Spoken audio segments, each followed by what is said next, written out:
Okay, testing, testing.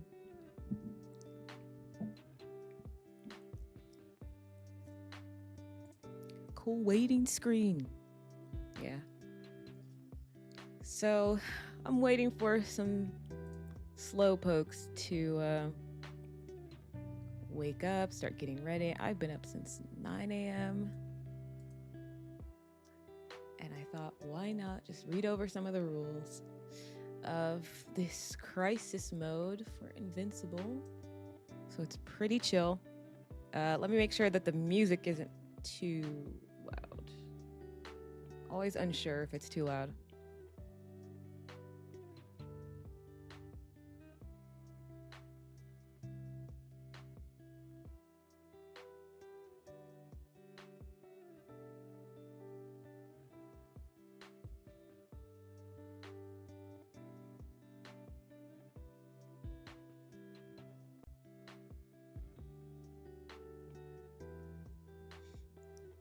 Okay, I'm just gonna be testing with the music levels real quick and seeing how that goes.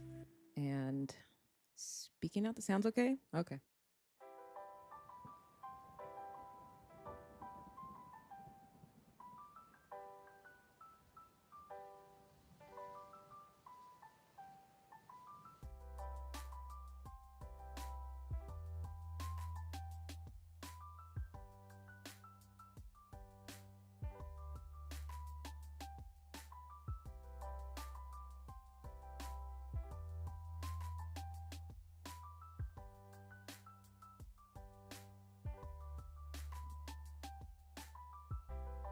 Okay, sounds like it sounds fine. So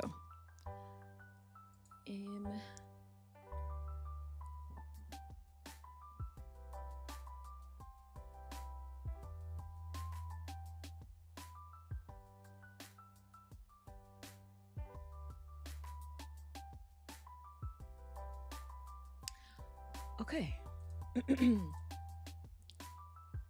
So where do the solo rules start for solo play here? I believe, yeah, right. It's crisis mode. That's what they're calling it. So I'm gonna zoom in and see.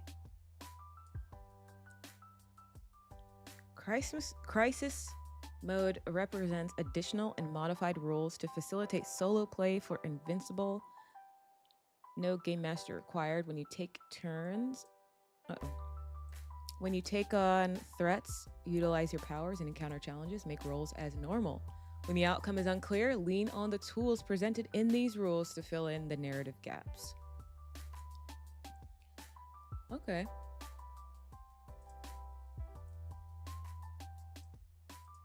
Saving the day. Crisis mode is intended for one-off scenarios where trouble breaks out that requires your hero to intervene.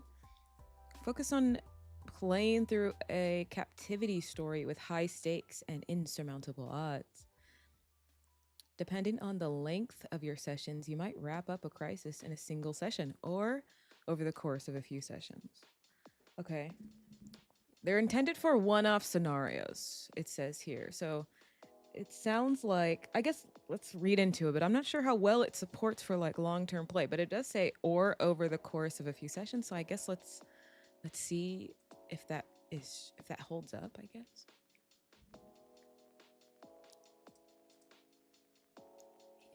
Okay. We'll see a lot of C page XX everywhere because it's still technically the beta rules, but they're pretty much finished.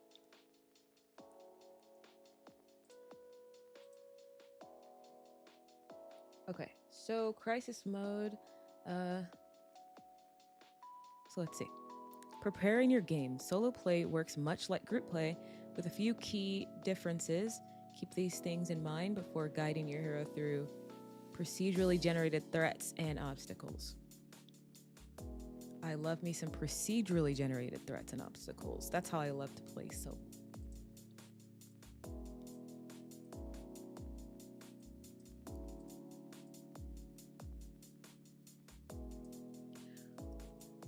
Okay, creating your hero.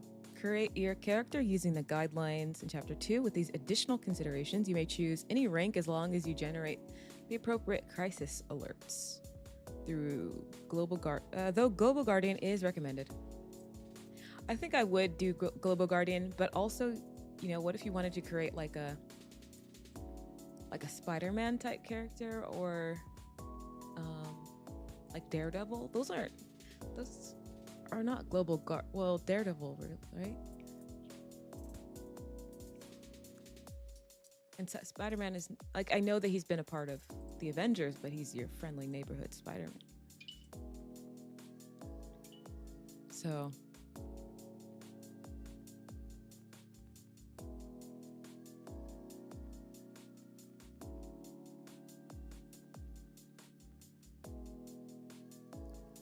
okay. So attribute points start with 2 additional attribute points. Choose powers that support utility and survivability, such as duplication, healing, and quickness, and avoid those that mainly aid allies or rely on GM interpretation, such as action plan or precognition. Talents start with an additional free talent. Solo recommendations: durable resilience, second wind. Instead of session rewards, solo heroes earn karma by completing objectives tracked with an objective timer. Higher rank objectives grant more karma.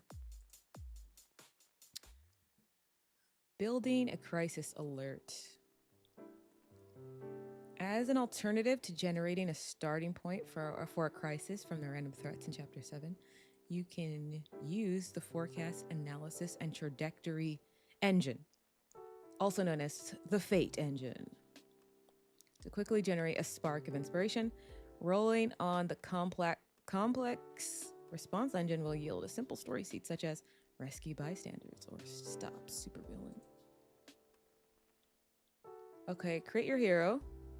And then let's look at the crisis mode structure. Once your hero is ready, play focuses on responding to randomized events as they unfold. Though there are no traditional sessions, a solo outing typically follows this flow. You generate a crisis alert. Write crisis alert. Okay, one of these.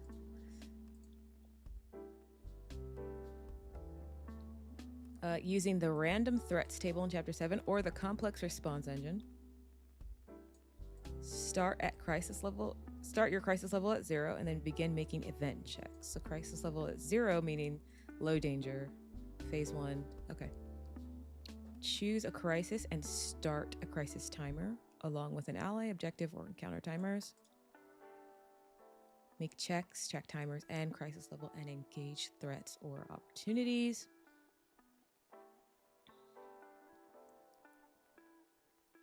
After resolving an event, threat, or objective, play out a social scene, especially to recover resolve. And then return to any remaining crisis dangers or head home to rest, recover health, or earn karma. Okay.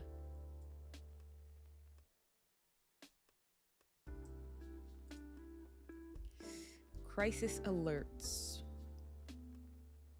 Without a GM, you can't wait for the story to happen to your character. Instead, kick things off with an immediate problem or goal that your hero has been alerted to. You can use the random threat section in Chapter 7. While these are thematically tied to one of the 4 hero ranks, the hero of any rank can conceivably find themselves entangled in any type of event. The teen upstart, criminal activity, city incidents, and sometimes global dangers. This is like Peter Parker level type stuff. But he can also be a street defender too. And then we got Global Guardian, and then we have Cosmic Champion. So we have these cosmic type heroes. So crisis alerts are similar.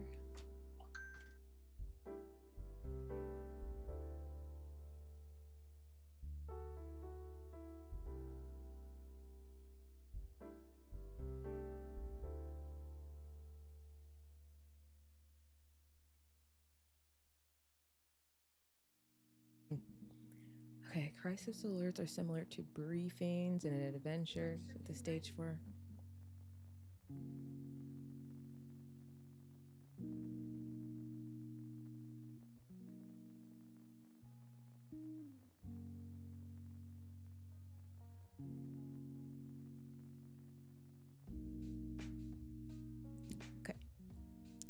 They can be a priority message from the Global Defense Agency, a breaking news story, or even your hero seeing something occur in real time while they are out on a patrol. Crisis level. The longer you're embroiled in stopping a crisis, the greater the risk and danger. To help manage the pace of your crisis response, use the crisis level. It starts at 0 and maxes out at 10. It determines the current crisis phase. Crisis phase affects the result when you roll for a crisis event. When setting the start proximity. Okay, crisis level. Encountering a crisis event prompts you to increase the level by +1 or +2. Triggering a crisis timer increases by 1.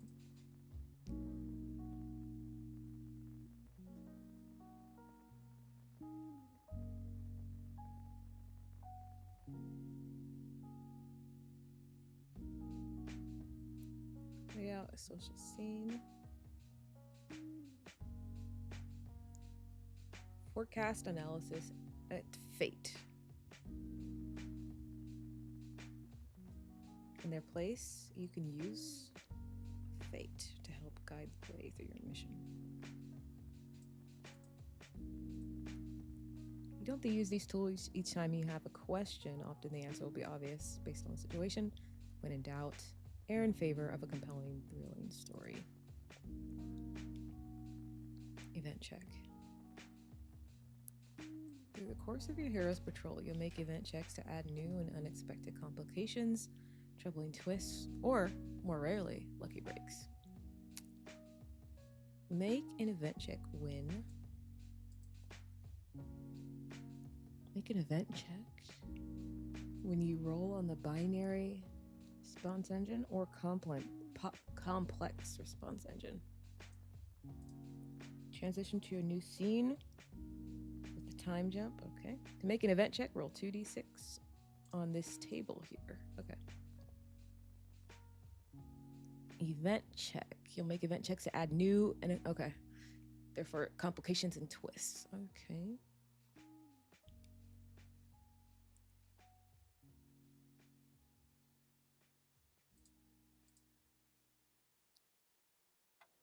Okay, so this is the crisis event table engine. Crisis. There's a lot of new terms here to remember.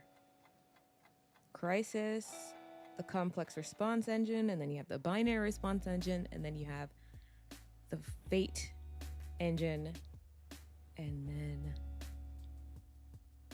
okay.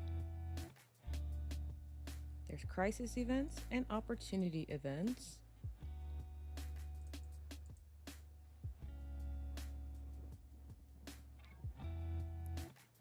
Rolling a crisis event on the event check table introduces a new or evolving complication during your crisis response. Come up with an event that fits the current situation or use the random threats table in chapter 7. Use the crisis event engine whenever it feels like your session needs a jolt. Opportunity event adds a positive twist or helpful asset to your situation, depending on the nature of the crisis you're responding to. This might serve as a milestone. Okay, that is opportunity events. Okay, those are positive twists or helpful assets. Okay. I like that. So it's not all bad stuff that you're learning. Sometimes helpful stuff. Okay, then we have binary response, complex responses, location details.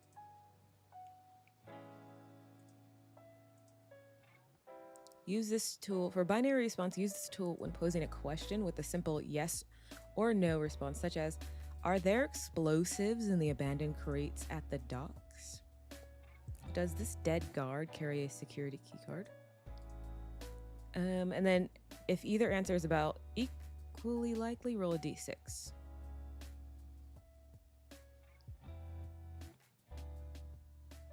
Okay, binary response engine. Okay, I see.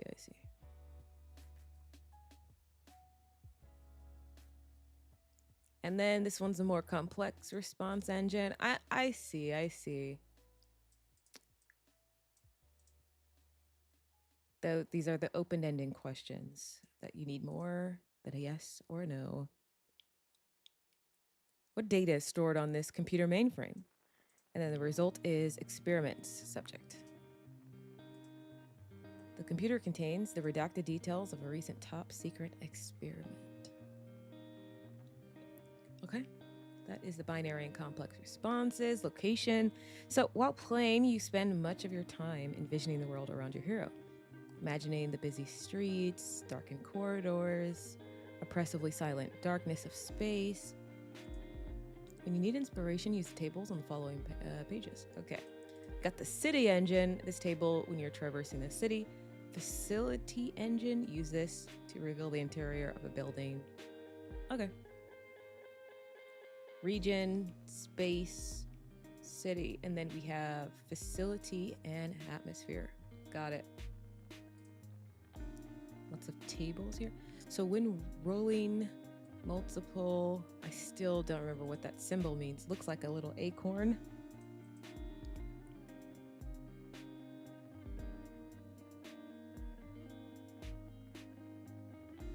But I believe that's the 6.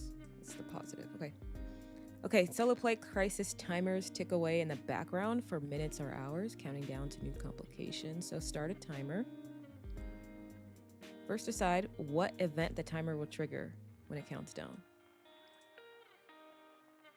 What event will trigger? Next, give the event a proximity. A proximity using the adjacent table. Objective timer. So lots of timers, lots of things counting down. Crisis timer, event proximity. Here we have event proximity. Check your active crisis timers as time passes between scenes when you encounter delays, when you move from one location to another, or if you linger in an area, perform a complex task. Triggering a timer, stopping a timer, other timers, lots of timers. Got setting, and then there's an ally timer. Multiple ally timers, off-screen allies. We got the objective timer, lots of timers. Okay.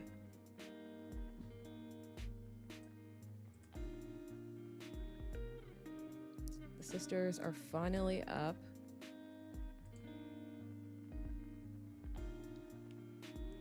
Setting the objective timer, progression, achieving blah, blah, blah, blah, blah. There's a lot here.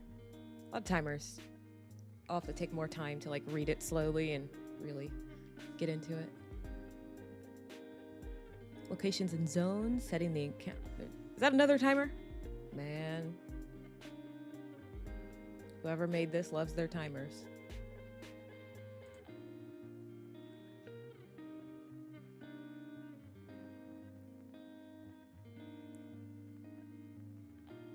Okay. Keeping track of all these timers, yeah.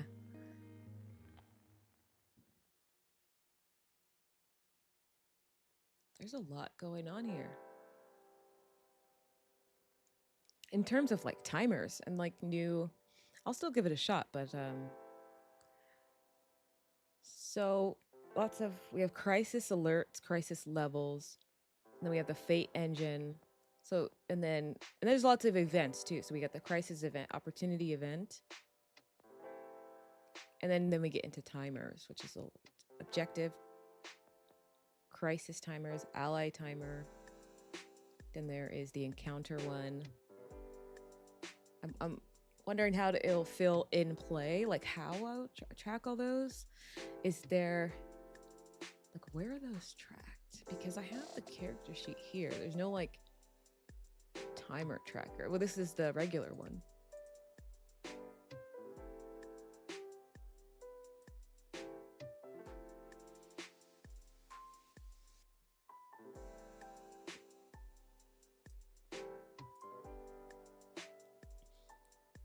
Okay, optionally, you can use an objective timer to track your progress through a location, especially when playing without a map. I mean, I kind of get these timers. It's kind of like in Iron Sworn, they have their own timer too, but it's called a progress track. It basically does the. It says it right here. I think they're just using different names to explain things, common solo tools, but it says to track your progress. And in Iron Sworn, it's pretty simple. Just call it a progress track.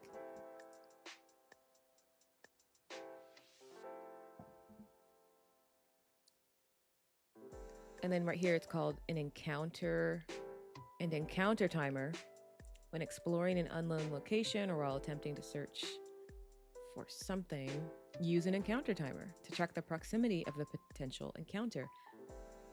Okay.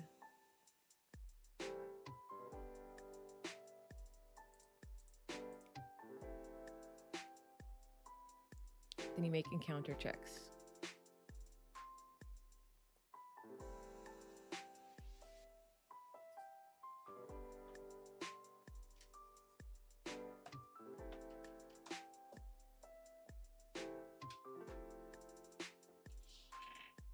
Encounter check sequence.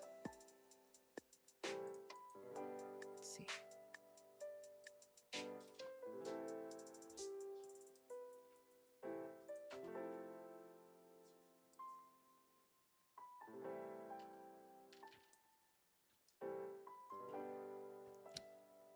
If moving to a new zone, choose your movement mode. Alert, cautious, or rushed. Make an encounter check using the encounter timer table, rolling a number of enemy dice. For each one, this is like the one symbol. Shift the enemy presence one step closer. Is the enemy presence encountered? If no, you skip all of this and they go down to just these two. But if their presence is encountered, then you use the behavior table, use the enemy threat table, make a spotting check as needed. Okay. Okay, this might take a second to wrap my head around.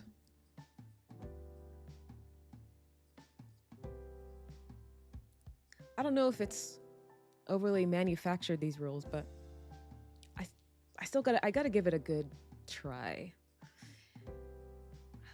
Escaping an encounter, advancing time, using powers, solo combat.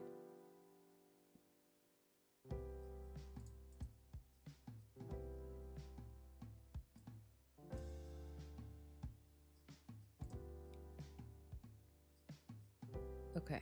Combat for crisis mode is managed as in standard play, although you'll need to take on the duties of a GM in determining the NPC actions and making rolls for NPCs. Here are a few guidelines. Draw initiative is normal. When an NPC acts against or aids your character, roll for their character as a GM would. Okay. When deciding actions for an NPC in a fight, choose whatever is most sensible and expected in the current circumstances.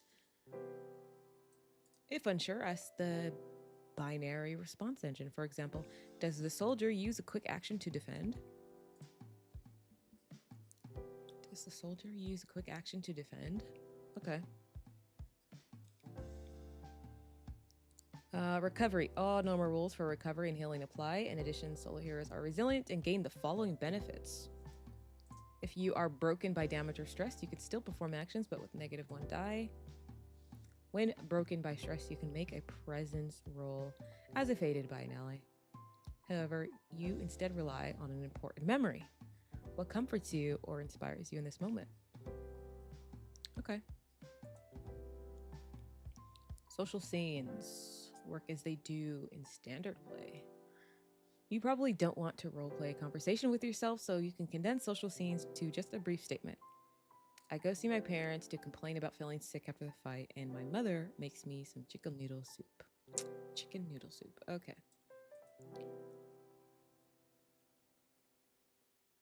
Remember, you can use social hooks table in chapter 7 as inspiration. Okay. Is there anything else? Oh, that's it. Okay, we need some type of tracker for all the stuff to track, though. Like for all these tables, I need it all condensed somewhere, like all this. Put those together somewhere.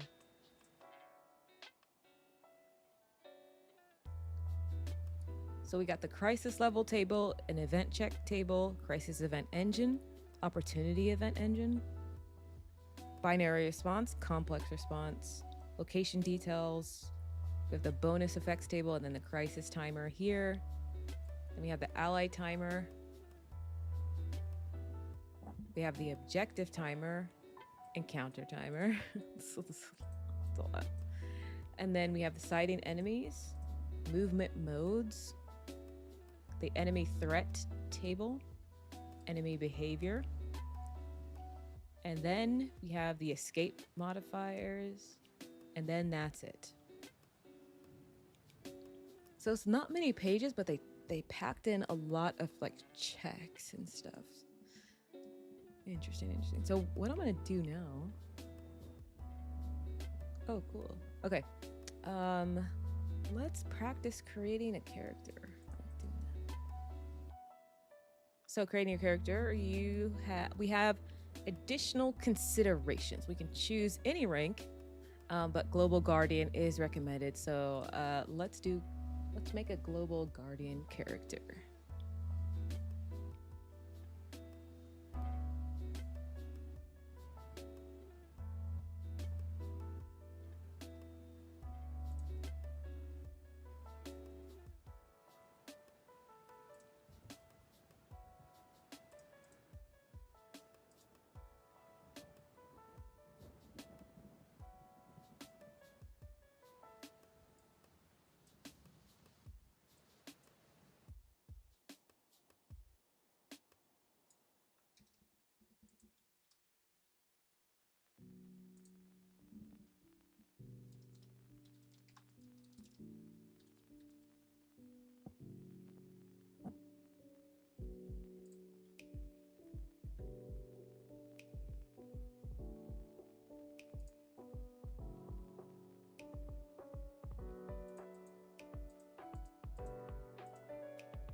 Uh-oh. Crisis timer.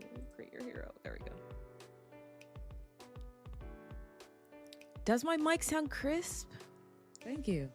It's a nice mic. I got the cheaper little brother, the SM7 Plus. Sure. It's called Shure. I'll type it in the chat. Shure? S-H-U-R-E? S-H-U-R-E. Is it MV7 Plus?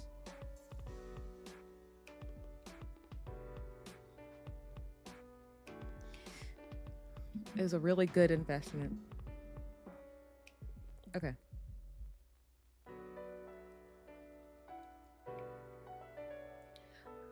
Let's create this character. So we're gonna go with Global Guardian. Is there any place to put that rank? Role? No.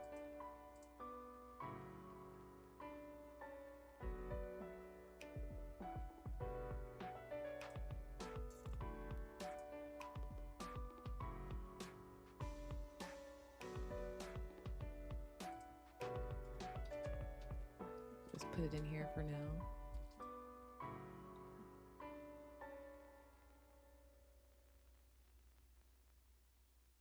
Okay, no place to put your rank. Okay, so Global Guardian, we have 32 starting attribute points and the max attribute score of 10 for starting powers and a starting reputation of 2.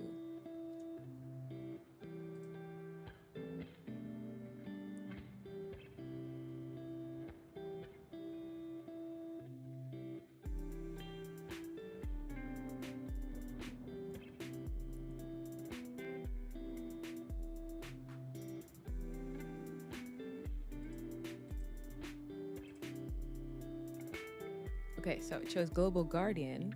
So you are a powerful superhero that defends the whole world. So I think we're creating like a Superman type character.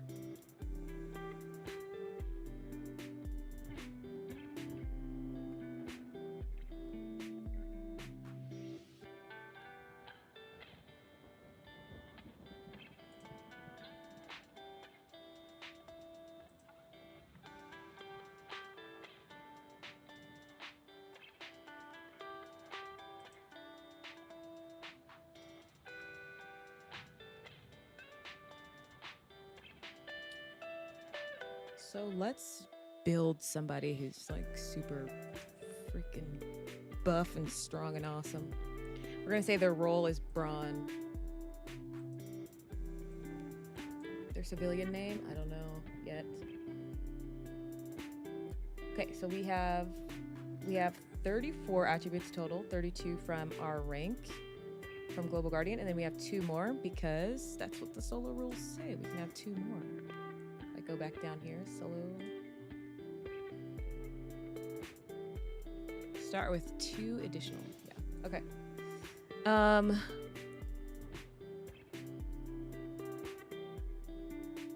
But we cannot exceed. We can't exceed more than 10 in any single attribute at curation. Starting attributes here. 10 means we're freaking awesome. 11 and 12 is invincible.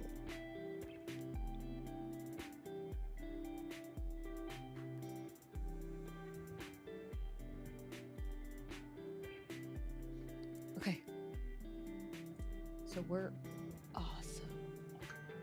Let's do 10 in strength because we're building someone awesome. And 8 in fighting. We're freaking awesome. Agility is 6. Incredible.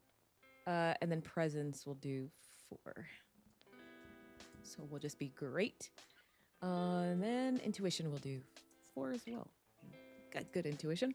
And reason is 2. It's typical. This is the dump stat, you know. It's fine. Gotta have 1.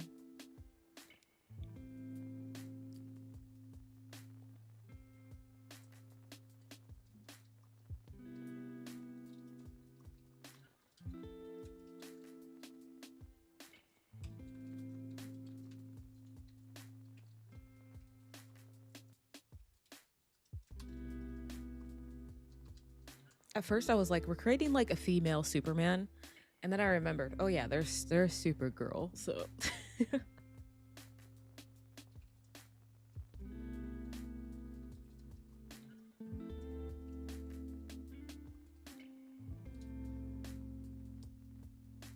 okay. What is next in character creation? We did the attributes. And we have health. So attributes are set. Now it's time to calculate how much damage and stress we can take. So health is fighting plus agility plus strength divided by 2.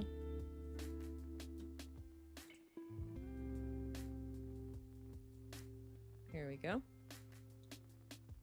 And then we have resolve, which is reason plus intuition plus presence divided by 2. So we have 12 health, if I'm remembering.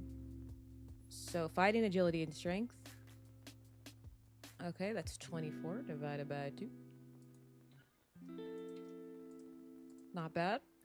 And then our resolve is reason, intuition, and presence. So 8, 9, 10. That'd be 5.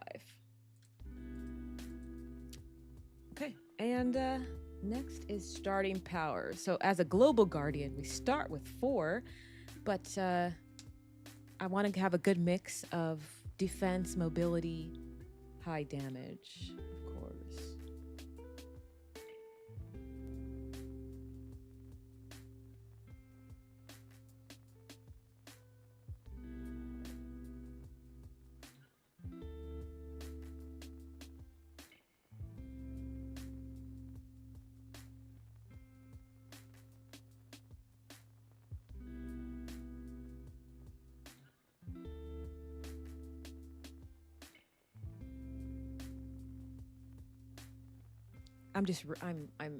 Crunchy stats.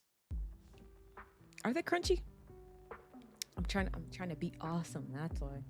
I'm just reading. If I go silent for a second, I really want to concentrate on what I'm reading, as I have the other notes off screen. Okay. So what does it say? It gives us another one for creating our hero here. Oh, choose powers that support utility and survivability. Start with an additional free talent. Okay, additional free talent. Got it.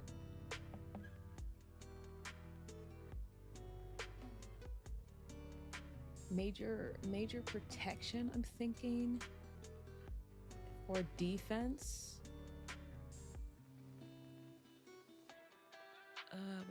Choose powers. Where are the powers at again? Sensory, we got sensory powers, movement, modification, control, attack.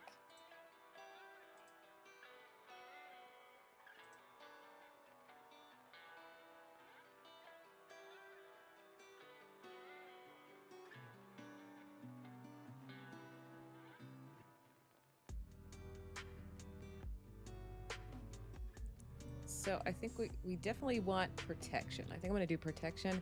That is, it's a defense power. So we go here and then we see protection. Examples: exoskeleton, stone skin, powered armor, personal psychokinetic field. You have a form of defense that reduces physical damage you take, giving you armor 2 against all attacks.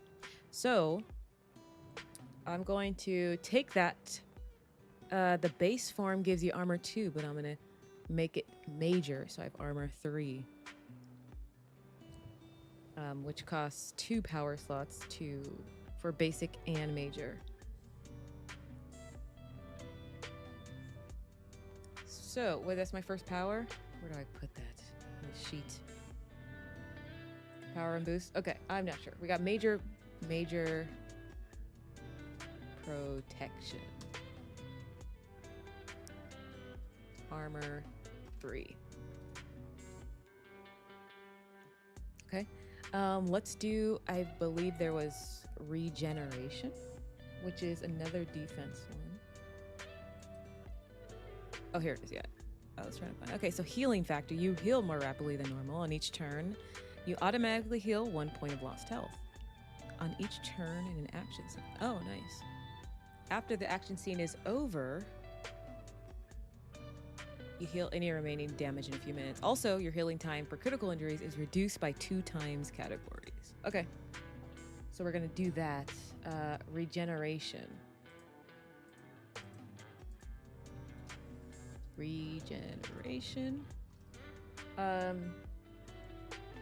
So say auto heal 1 health every turn. Okay. And also, I mean, I said I'm gonna make it like a Supergirl type character, so I think we gotta take some flight as another power, right? So flight is movement type power, so we're gonna go to movement. Here we go. You can fly up to 2 zones in a single action. If you take 1 point of stress, you can fly up to 4 zones. So we're just gonna do the base one. So we can just fly up to 2 zones in a single action. So flight, fly to 2 zones.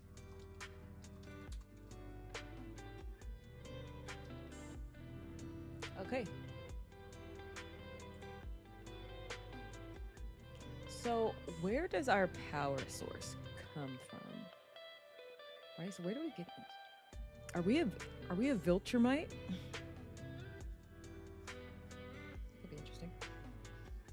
Power source.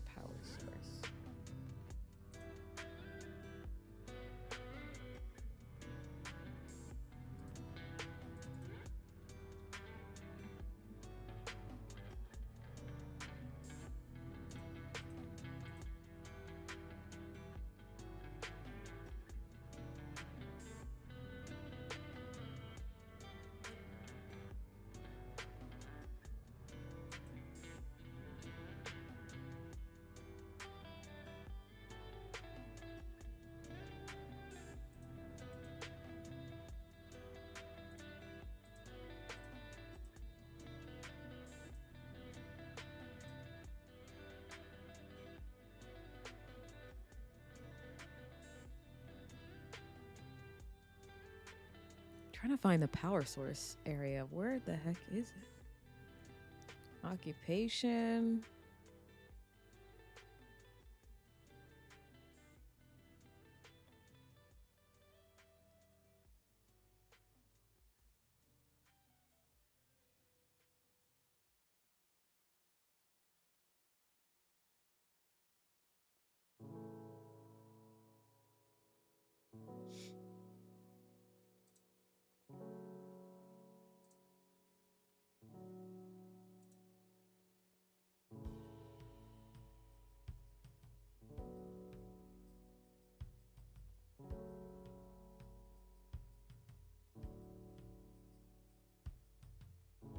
Let's go with, we're gonna take some, we have Viltrumite. Physiology. Oh, power source, there it is. I think it's in the very next page. Ah!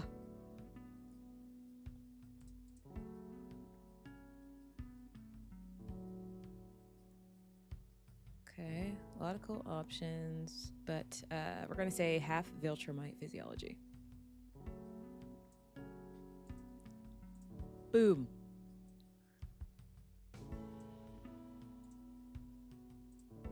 So we'll add that to here.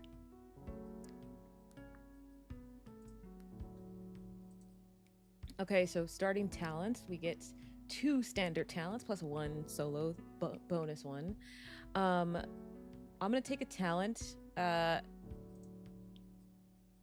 they do have drawbacks, but that's fine. You get 2.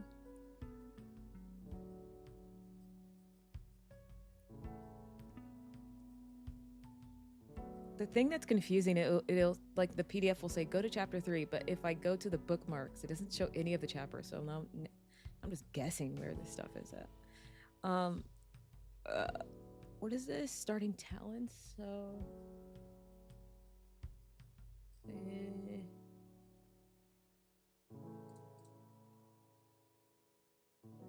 what?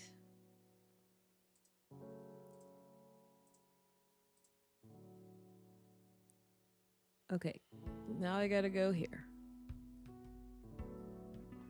Personal stuff. Where's starting? It says talents here, but then it tells you to go to a different chapter. Chapter 3. Here we go. This is all the power. Okay, here we go. I think. Oh yeah, we're gonna take durable. Durable, your maximum health score is increased by 2. You can take this talent up to 5 times. Oh, wow. Nice. Okay, so my new health is 14.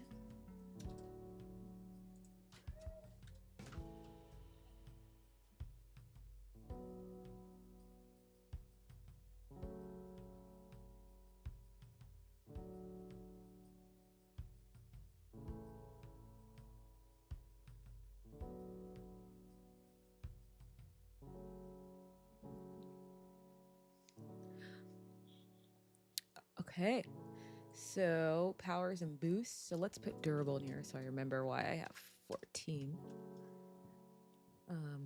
Increase max health by 2 points. Okay, that's the first one. I can get 3. So I'm gonna take I'm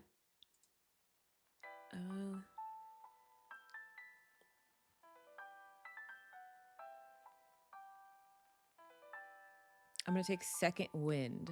When you're broken, roll for strength instead of presence to rally yourself, and you get +2 dice to the roll. So if I use strength, I believe my strength is 10. Nice. So then I will, if I'm broken, I can roll 12d6. But this game is great. Like Year Zero Engine games, you could roll 12d6 and still not get 1 success. It's crazy. Okay, so we're gonna say second wind.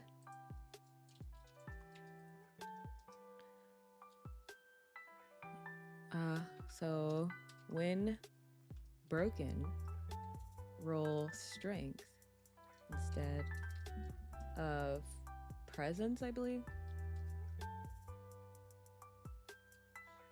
Okay. Let's look at the third one. Find a third one.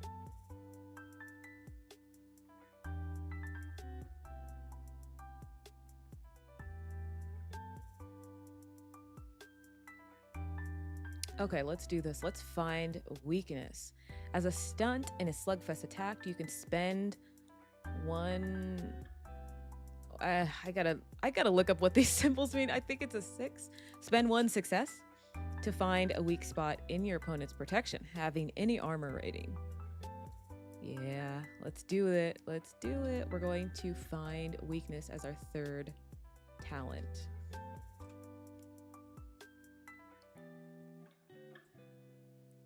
I'll say have an enemy's armor.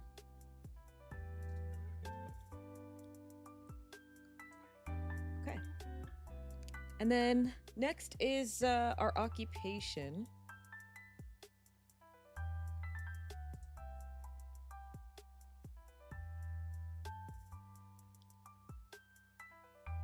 So occupations are, I know a little bit. I've been playing in a game, a group game of this. But I'm still very, very new to the mechanics. There's still a lot going on. Okay. Occupation. Page is that. That is page. It's up here somewhere.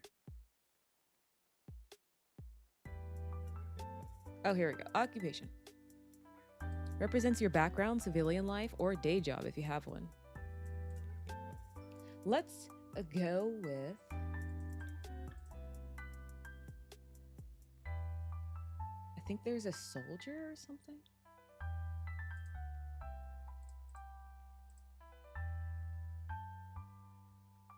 Yeah, let's do that. Soldier.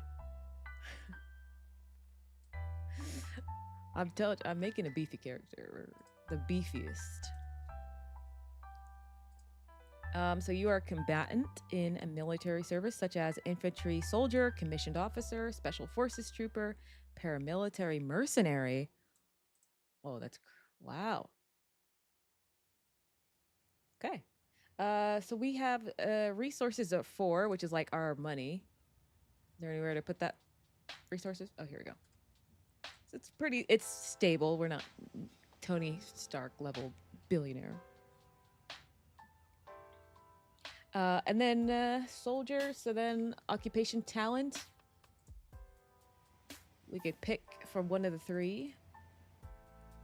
Commander, formidable, or tactical support. Okay, let's go with formidable. So I can, let's look up what formidable means, but I'm going to put it here. Talents, formidable.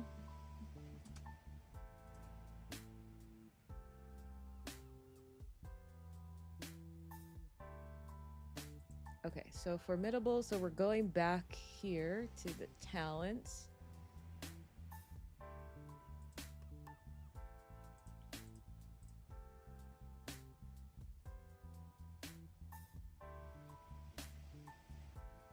Gosh, what page was it on?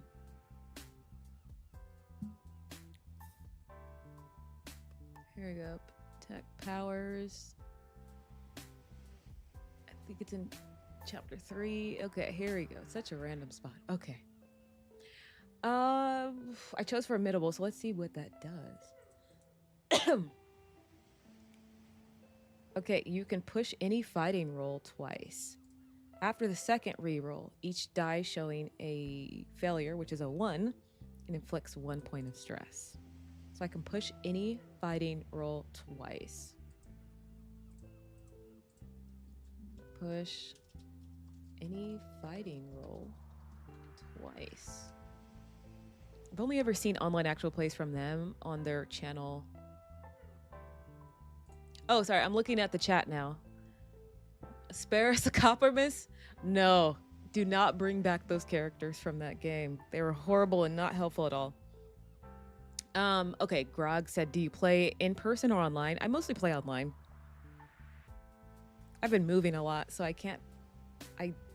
I do want to play in person more though. I have some friends that are nearby, so hopefully we can meet up soon in the summer maybe. Have like a big old game night. Have you watched the show at all? Oh yeah, I've watched the show. I haven't. I need to catch up though. I think I fell off on season 3. I really liked season 1. I don't know. The story kind of fell off. Well, not the story kind of fell off. I just fell off. Maybe I was bored by the story. Me personally, I've yet to get past season 1. I see that.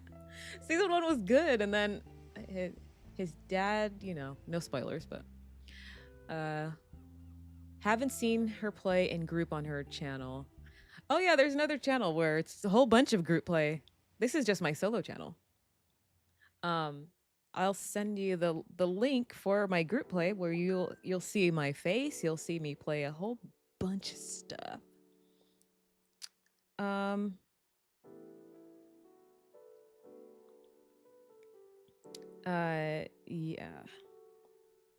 Yeah, my other channel, Looking for Mom.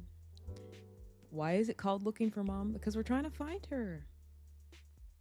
She is elusive.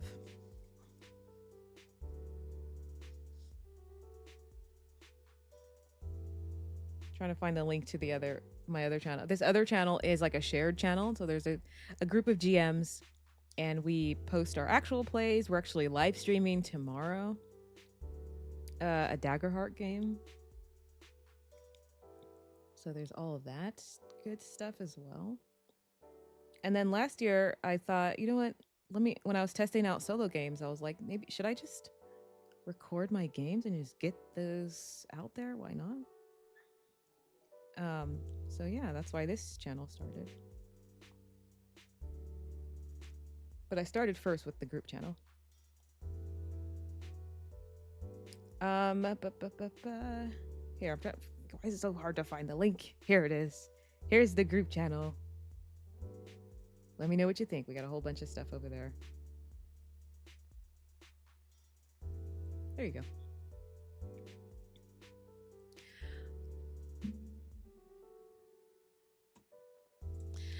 But yeah, I think I backed this game, not really because I wanted to play in the world of Invincible. I think that comic is cool and the show is fun. I really wanted to just find a really good superhero game because I really like the video game Dispatch, and I wanted to do something similar to that. I love the idea of just like boring, failed heroes or ex-villains.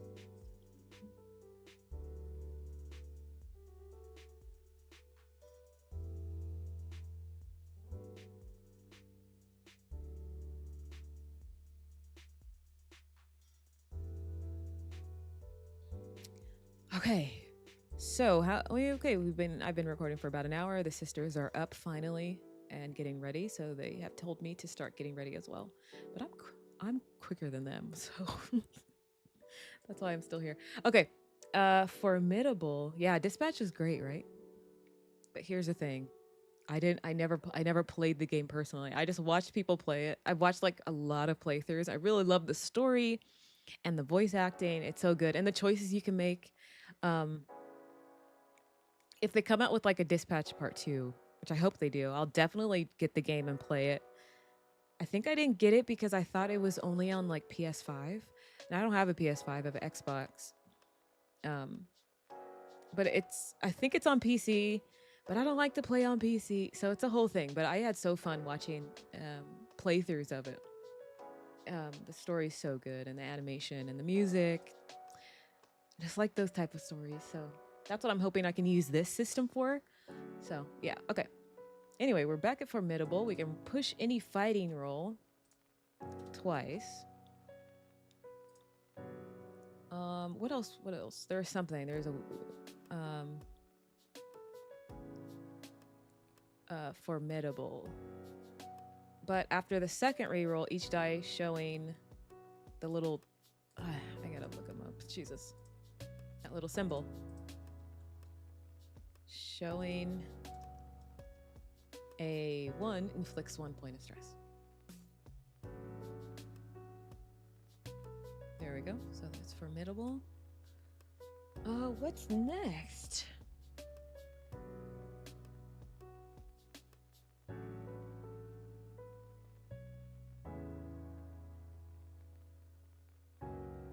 We have the superhero name and civilian name. Okay. It's a woman. What should we call her? Can you guys give me some suggestions real quick before I hop off? She's a global guardian.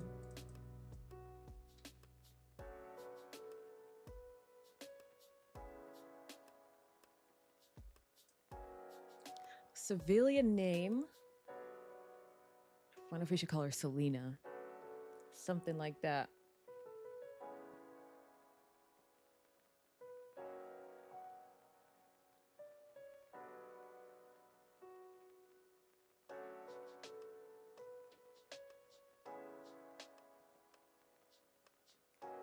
I'm looking up names. There's like there's a whole bunch of name tables online.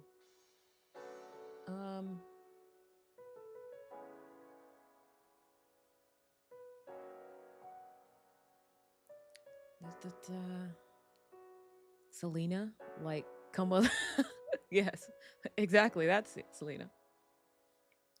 My first ever looking for mom API I watched was, I think, Electric State. Or the one with the kids. I forgot what that one was called. The one with the kids. Interesting. I don't know. I haven't played any games with that. Like kids on bikes or anything like that, or Tales from the Loop. I have the game. I haven't played it though. Electric State. If it's a little bit confusing, Electric State is my game for Maya's Game Room, which is my kind of higher end, higher quality, audio only actual play podcast. And so all that kind of group play, but it's like a little bit higher caliber, goes on Maya's Game Room. That's my personal podcast. But I do upload it to YouTube as well. So maybe you listen to it on YouTube. It's on the Looking for Mom channel. Selena, like como la flor. Sí. Exactamundo. Okay, Maya, gotta run. Going to Portland. Oh, see ya. Hopefully there's no rain. Selena's a great name? Okay, cool, thanks. We're going with Selena. Her name is Selena Sky, because she can fly. Titan for a superhero named Titan.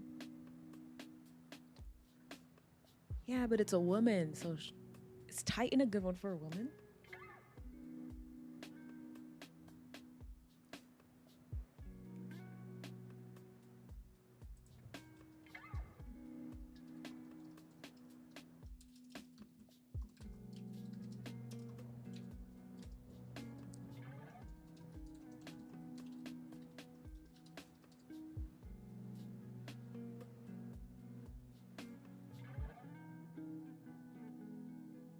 I'm gonna say her personality is dedicated.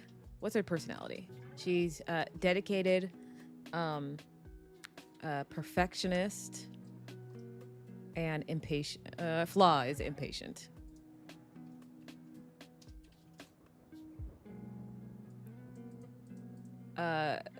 Dedicated, perfectionist. She's like a true neutral, I would say. Titania sounds like the Titanic. Ooh, that's a good one. Titania.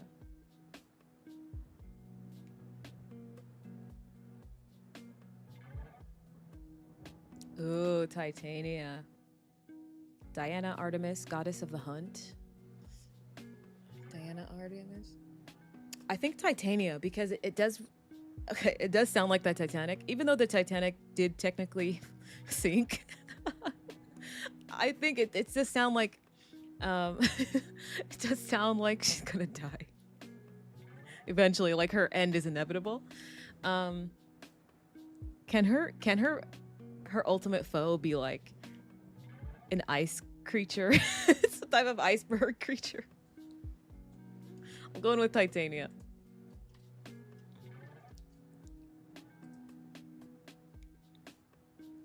Things that she hates: impatient, and she hates cold weather. Specifically large ice structures. Putting that in the character sheet. It is in already.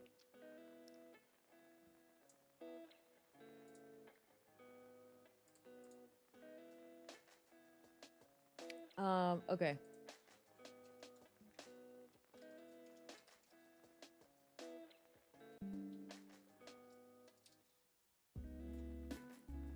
Okay, personality. I'm also putting this in like my personal notes just in case. Gotta have a backup somewhere. And then flaw.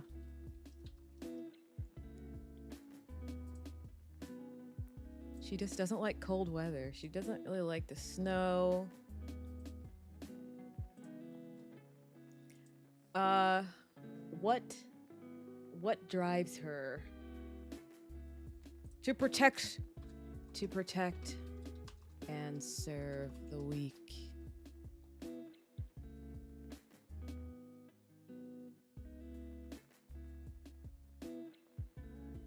You know, protecting those who cannot protect themselves. Just don't, if you have a problem in like Iceland or she can't go, she'll send somebody else. Yeah, her name Mr. Icecone. That could, do you know how silly some of the names are in these comic books? Mr. Icecone is definitely, can definitely be someone. What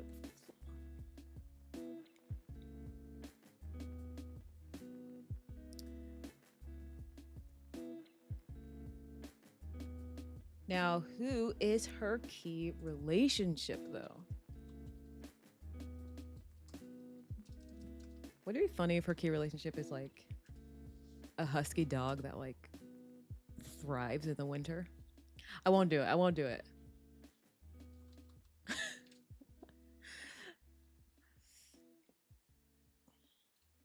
should be her key relationship. Where does the book speak of? Well, I know that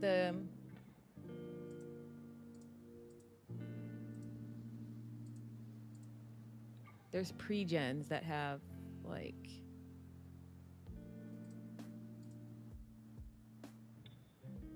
shows the suggested key relationship, but where is that? Personal stuff.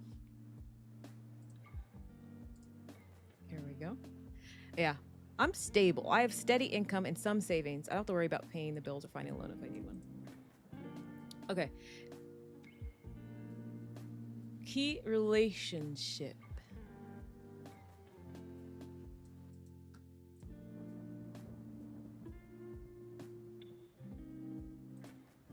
So, okay, so but in crisis mode, we're gonna connect it to our hero's civilian life and occupation. Old military buddy. Yeah. Oh, that's a good idea. That's a good idea. So Titania is a soldier. Yep. Let's go with that. Let's go with the commanding officer. That makes sense. Commanding officer. What's his name? Commanding officer Jim. Jim Cox. Sounds like a tough name.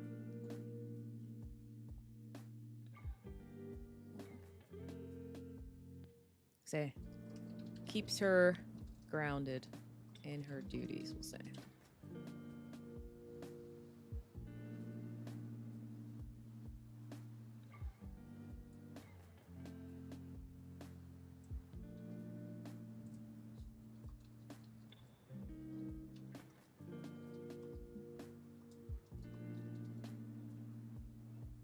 His name is Fred Rost. Oh, that's hilarious. You can call me Rost. F. Rost.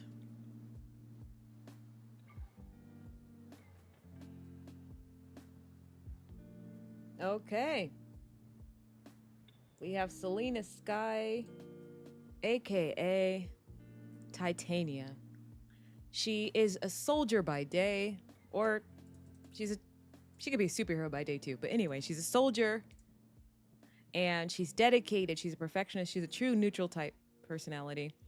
She wants to protect and serve the weak. She's impatient and hates cold weather, specifically large ice structures and sculptures.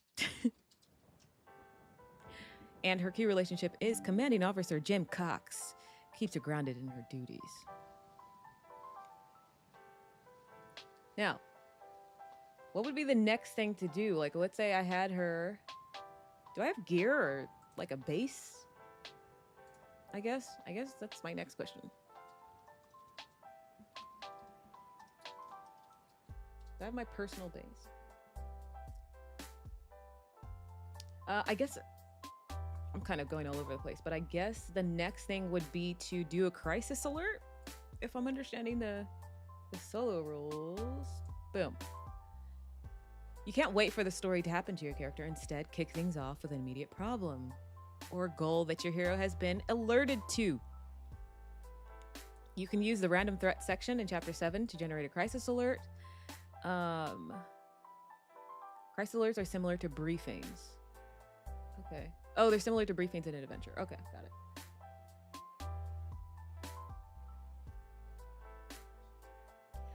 Okay. I'll figure out the base later. It's probably, I'm in some skyscraper or compound, something.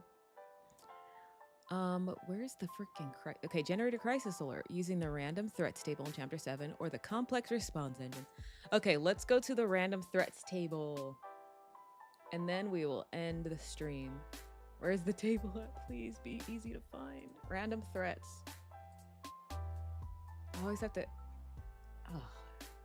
I wish there was chapters instead of just the... Okay, random threats in Chapter 7, I think they said. Hero ranks, story arcs, random threats. There we go.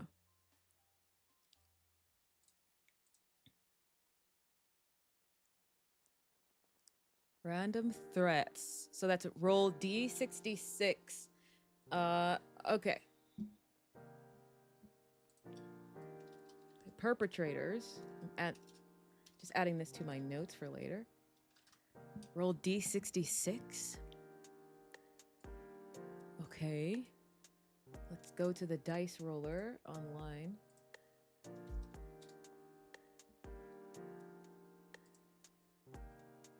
I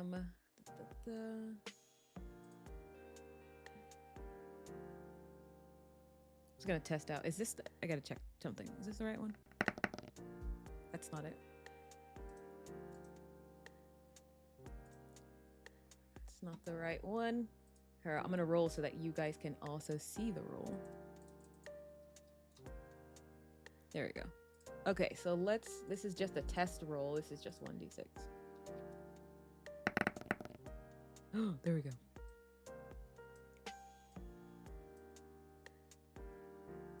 Okay, so now we see the dice. Let's make them a little bit bigger. Here we go. Here's the 2d6, 66, and we're gonna see who are the perpetrators. Okay, that's a 1 and a 2. That is a desperate convicts. Interesting. My mind immediately goes to the 2 convicts that broke out in Red Dead Redemption 2 called Mr. Black and Mr. White. And the white guy was Mr. Black and the black guy was Mr. White. I loved that so much. Okay. Perpetrators are desperate convicts, even with vigilantes and costumed Avengers patrolling the streets, the criminal element continues to thrive. Whether you're planning an adventure, okay, roll or choose entries on the tables below to determine the type of perpetrator, the crime, and any complications. Okay, what's their crimes? We're gonna roll another D66. Okay, 3 and 6. Stolen vehicle. I am a global guardian. Really? Maybe I'm just like...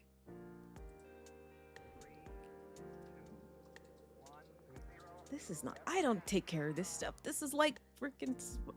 You know, Spider-Man does this. Let's roll for the threat reward. Or maybe we can roll the threat reward and complication after. We'll see what we get.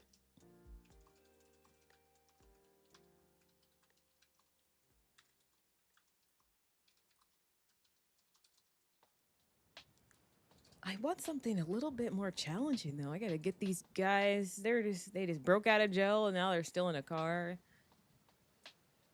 Wait, 63 is homicide? What? Huh? I rolled 3 and 6 though. I believe. How did the dice land? Did they land 6 and 3? I saw 3 and 6.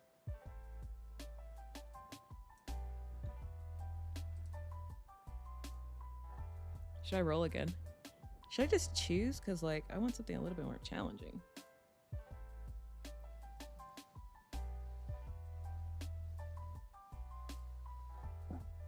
I could have swore I saw 3 and 6. Homicide is, and now that's something different.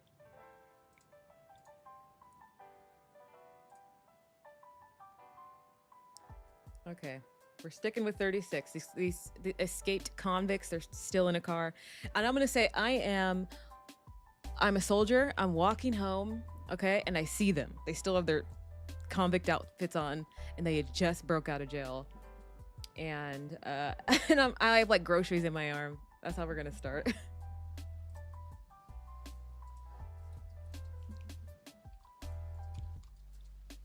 I'm gonna write this down so I don't forget.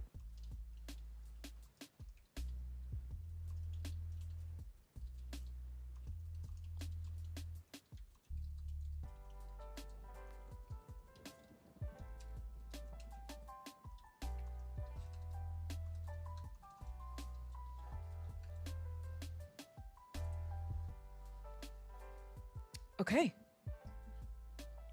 Yes, there is no cheating in RPGs. So that is where we're going to end the stream here.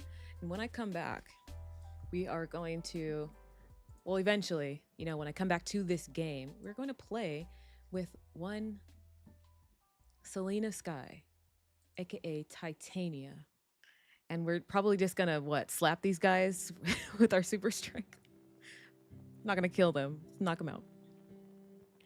Does Titania wear her costume under her clothes, or does she transform or use some sort of magic? It's gonna be like a Marvel thing where as soon as you like activate your powers, your clothes change. And which it was hilarious in Avengers Endgame. Like they'll be wearing different clothes, like civilian clothes, and then they activate their powers and it changes their clothes too. It's hilarious. So that's what it's gonna be. But for anybody who listened or watched or is currently listening and watching and commenting, thanks so much for joining me. And when I come back, it'll be a pre-recorded video, but I'll do lives every now and again when there's nothing else to do while I'm waiting for people.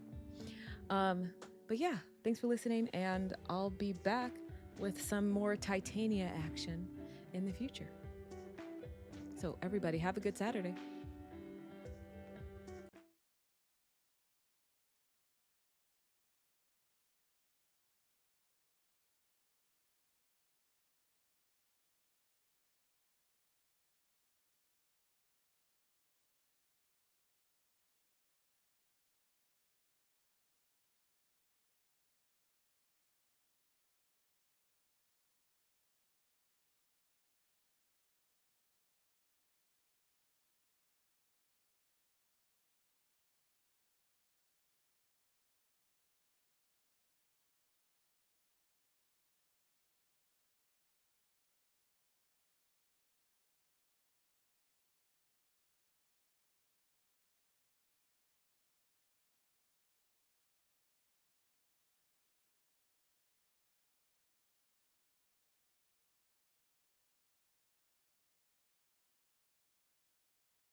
site of the orbital Discovery, and the shuttle has cleared the tower.